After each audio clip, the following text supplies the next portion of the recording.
Bosco Nakisale retired from active service after failing to make headway in the public service.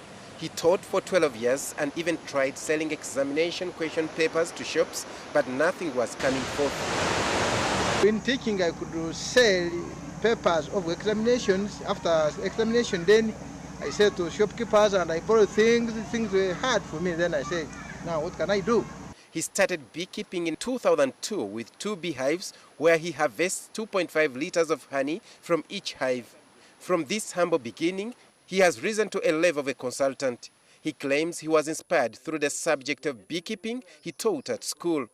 This was complemented by the experience from his grandfather.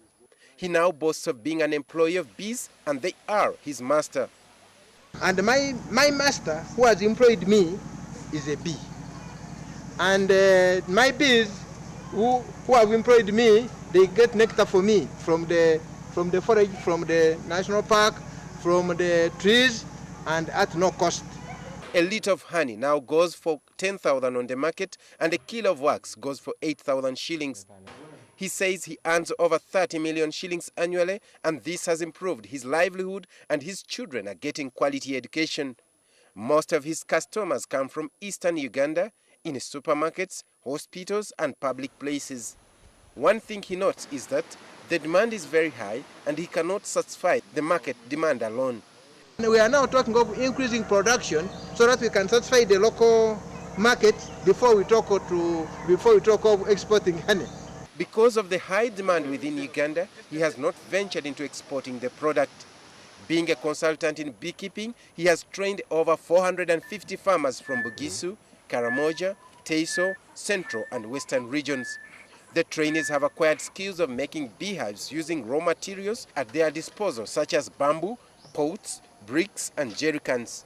Beekeeping doesn't need a lot of theory, doesn't need a lot of writing, but it needs a lot of doing. A hammer, a nyondo na msumari, and the materials to come out of the beehives. Through beekeeping, Bosco has traveled widely, which has helped him to establish a rural resource training center. But nonetheless, a word of warning, this success does not come without its challenges.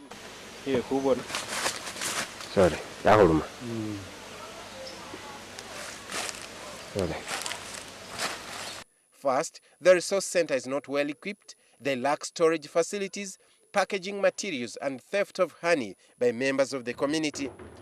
He is advising those who may want to venture into beekeeping to consider having land, labor, capital, and always strive to find new and creative ways to be innovative. Make sure that you master 3 things.